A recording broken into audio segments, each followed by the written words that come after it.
Halo semuanya, nama saya Gilang Raditya Anggika Ginting dengan NRP 5017251085. Di sini saya akan eh, menjelaskan tentang pelapukan dan tanah pada chapter 12. Jadi di sini istilah pelapukan merujuk pada kumpulan proses destruktif yang mengubah karakter fisik dan kimia batuan di, di atas dekat atau dekat permukaan. Erosi adalah pengangkatan atau penghilangan partikel batuan oleh oleh angin oleh agen seperti air mengalir atau gletser. Setelah eh, setelah fragmen batu terangkat atau tererosi, fragmen tersebut diangkut. Transportasi adalah pergerakan partikel-partikel yang tererosi oleh agen-agen seperti sungai. Jadi erosi itu adalah suatu kejadian yang membuat suatu batuan terjadi pelapukan oleh seperti bisa jadi seperti air dan gletser. Lalu hidrosfer. Hidrosfer adalah air yang diperlukan agar pelapukan kimia dapat terjadi. Oksigen yang terlarut dalam air mengoksidasi besi dalam batuan karbon dioksida yang bercampur dengan air membentuk asam lemah yang menyebabkan sebagian besar mineral terurai. Lalu ada juga biosfer. Biosfer adalah tumbuhan yang secara fisik memecah batuan saat tumbuh di celah-celah. Hewan juga dapat berkontribusi pada pelapukan dan juga erosi. Bagaimana pelapukan mengubah batuan? Jadi batuan mengalami pelapukan mekanis dan pelapukan kimia. Pelapukan mekanis atau penghancuran fisik mencakup beberapa proses yang memecah batuan menjadi potongan lebih kecil. Perubahan pada batu bersifat fisik. Sedikit atau tidak ada perubahan kimia, misalnya air yang membeku dan mengembang di celah-celah dapat menyebabkan batu hancur secara fisik. Dan pelapukan kimia adalah dekomposisi batu akibat paparan air dan gas atmosfer, atau utama karbon dioksida, oksigen, dan juga uap air. Saat batu terdekomposisi oleh agen-agen ini, senyawa kimia baru terbentuk. Pelapukan mekanis memecah batuan tapi tidak mengubah komposisinya. Sebuah massa besar granit dapat dipecah menjadi potongan kecil oleh aksi es, tetapi kristal asli, kuarsa, feldspar, dan mineral ferromagnesta tetap tidak berubah di sisi lain. Jika granit mengalami pelapukan kimia, beberapa mineral asli berubah secara kimia menjadi senyawa yang berbeda. Lalu efek dari pengerosian itu pelapukan kimia mudah ditemukan, eh, efek dari pengerosian dari hasil dari pelapukan kimia mudah ditentukan. Periksa tepi atau sudut struktur batuan atau batu tua untuk bukti. Ukiran pada patung dan nisan yang telah berdiri selama beberapa dekade mungkin tidak lagi tajam, seperti di gambar 12.1. Seperti ini ya. Lalu ada juga batu nisan. Batu nisan dan bahan bangunan dari granit dan slate jauh lebih tahan terhadap pelapukan karena ikatan silikon oksigen yang kuat dalam mineral silikat. Namun setelah berabad-abad, butiran mineral dalam granit mungkin menjadi longgar.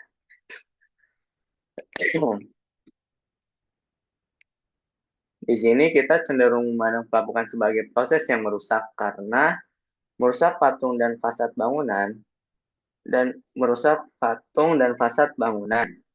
Namun saat batuan hancur, produk-produk berharga dapat terbentuk tanah dihasilkan dari pelapukan batuan, sehingga sebagian besar tumbuhan bergantung pada pelapukan untuk mendapatkan tanah yang mereka butuhkan agar dapat tumbuh. Dengan banyaknya batuan yang tererosi menunjukkan bentuk yang menarik, pengisian berbentuk bola, seperti di gambar 12.2.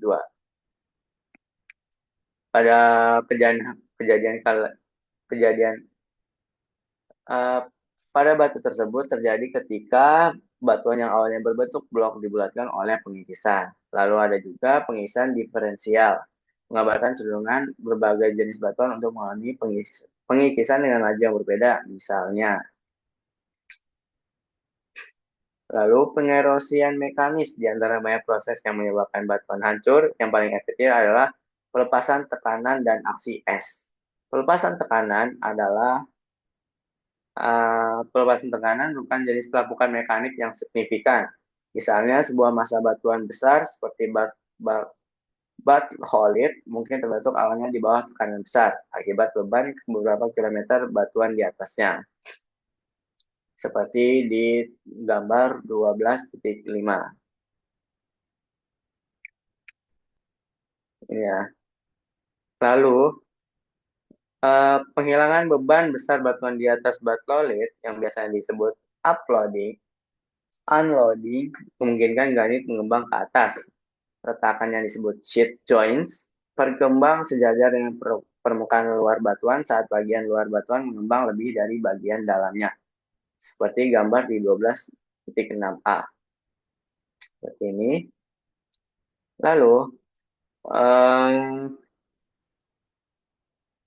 proses pengupasan lapisan batuan ini disebut eksfoliasi, mirip dengan mengupas lapisan bawang, kubah eksfoliasi, seperti gambar 12.6.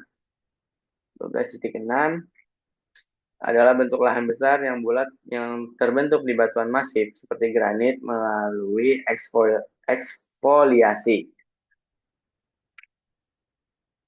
Lalu pada proses lain, beberapa proses lain secara mekanis mengikis batu, tetapi di sebagian besar lingkungan proses ini kurang efektif dibandingkan dengan aksi es dan pelepasan tekanan. Seperti perumpuhan tanaman, terutama akar yang tumbuh di celah-celah, dapat memecah batu. Begitu pula hewan yang menggali. Kikisan ini membantu mempercepat pengikisan kimia dengan memperluas saluran untuk air dan udara. Tekanan kristal garam yang terbentuk saat air menguap di ruang kecil dalam batu juga dalam batu juga membantu menghancurkan batu gurun. Dan yang terakhir, perubahan suhu ekstrim seperti dalam kebakaran hutan yang dapat menyebabkan batu mengembang hingga retak. Lalu ada juga uh, pengerosian kimia. Pengerosian kimia atau pelapukan dengan sifat kimia mengubah batuan dan mineral yang terpapar air dan udara menjadi produk kimia baru. Uh, Peran oksigen dalam pengerosian kimia, oksigen melimpah di atmosfer dan cukup aktif secara kimia, sehingga sering berkaitan dengan mineral atau unsur-unsur dalam mineral yang terpapar di permukaan bumi. Contohnya, ini dia persamaannya, 4 ferum plus 3 oksigen sama dengan 2 ferum oksigen. Ya. Besi oksidasi yang terbentuk dengan cara ini merupakan produk pelapukan dari berbagai mineral yang mengandung besi, seperti kelompok ferromagnesian, piroksen, ambol, biotlit, dan olivin. Oksida besi yang terbentuk adalah mineral hematit yang memiliki warna merah saat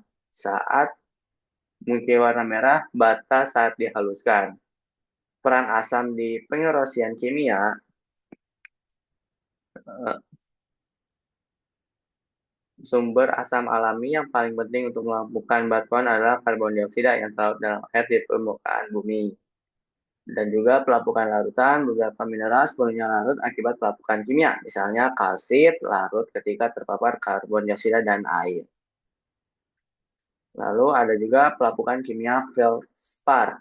Pelapukan feldspar merupakan contoh perubahan mineral asli menjadi jenis mineral yang sama sekali berbeda sebagai produk pelapukan ketika feldspar diserang oleh ion hidrogen asam karbonat atau dari karbon dioksida dan air.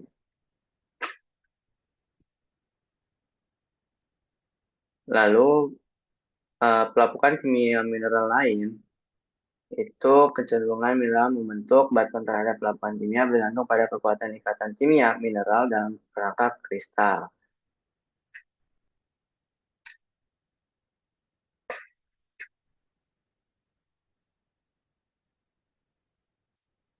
Lalu pelapukan kimia oleh karena itu, kuarsa adalah mineral pembentuk batuan yang paling tahan terhadap serangan kimia di permukaan bumi. Mineral ferromagnesian seperti olivin, piroxen, dan juga amfibol mengandung ion bermuatan positif lainnya seperti aluminium, ferum, magnesium, dan Ca.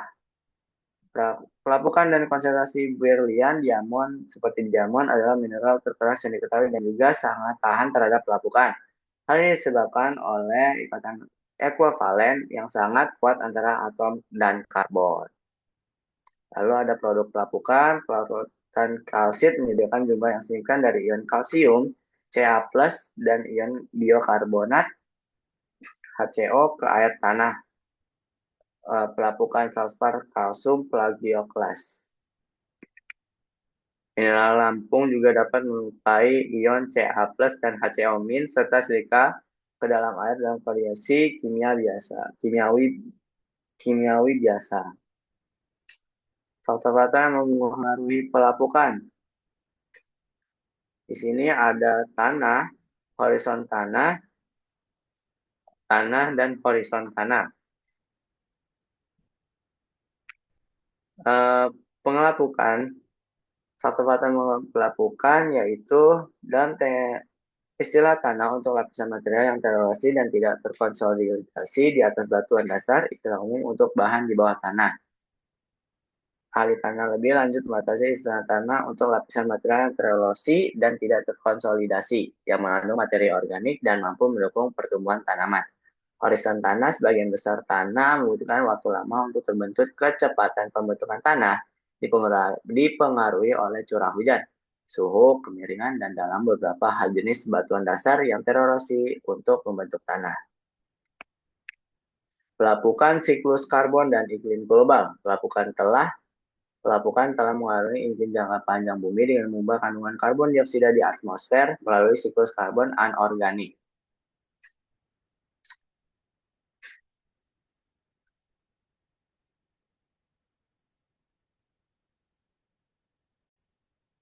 Namun, ketika bumi pertama kali terbentuk, atmosfernya kemungkinan besar sangat mirip dengan atmosfer Venus, dengan kandungan CO2 yang jauh lebih tinggi. Apa yang terjadi dengan sebagian besar karbon dioksida asli di atmosfer bumi?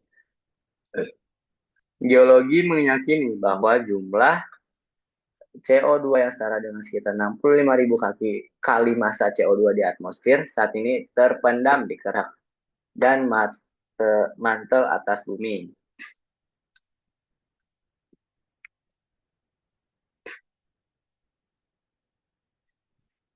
Horizon A adalah lapisan teratas yang terdiri sepenuhnya dari bahan organik. Lalu ada horizon A adalah lapisan tanah berwarna gelap yang kaya akan bahan organik. Lalu ada horizon E atau zona pelautan ditandai dengan pergerakan air ke bawah dan pengangkatan. Lalu ada horizon B atau zona akumulasi adalah lapisan tanah yang ditandai dengan akumulasi material yang terjadi ke bawah dari horizon E di atasnya. Lalu ada klasifikasi tanah, tanah residual dan tanah terangkut, lalu tanah bahan induk waktu dan aktivitas organik dan kemiringan. Tanah bahan induk waktu dan kemiringan, sifat tanah sebagian bergantung pada bahan induk. Dari mana ia berkembang. Tanah yang berkembang di atas granit yang tererosi akan bertekstur pasir. Tanah yang terbentuk di atas batuan basal tidak pernah berpasir bahkan pada tahap awal pembentukannya. Hal ini tergantung pada laju relatif pelapukan kimia versus pelapukan mekanik. Lalu ada aktivitas organik, geosfer, memainkan peran penting dalam pembentukan tanah. Akar tanaman memecah batuan, sedangkan organisme penggalian seperti semut, cacing, dan rhododendron membawa partikel tanah ke permukaan dan menciptakan saluran bagi air dan udara untuk masuk ke dalam tanah, sehingga mempercepat pelapukan kimia. Tanah dan iklim mempengaruhi ketebalan dan karakter tanah. Tanah di iklim basah seperti di Eropa, sebagian besar Kanada dan bagian timur Amerika Serikat cenderung tebal dan umumnya ditandai oleh pergerakan air ke bawah melalui material bumi. Di iklim kering atau arid seperti di banyak bagian pada barat Amerika Serikat, tanah cenderung tipis dan ditandai dengan sedikit pencucian, sedikit humus, dan pergerakan air tanah ke atas di bawah permukaan.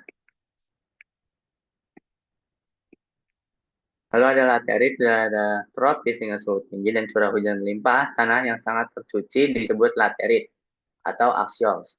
Terbentuk dalam kondisi tersebut, pelapukan terjadi secara dalam dan intensif.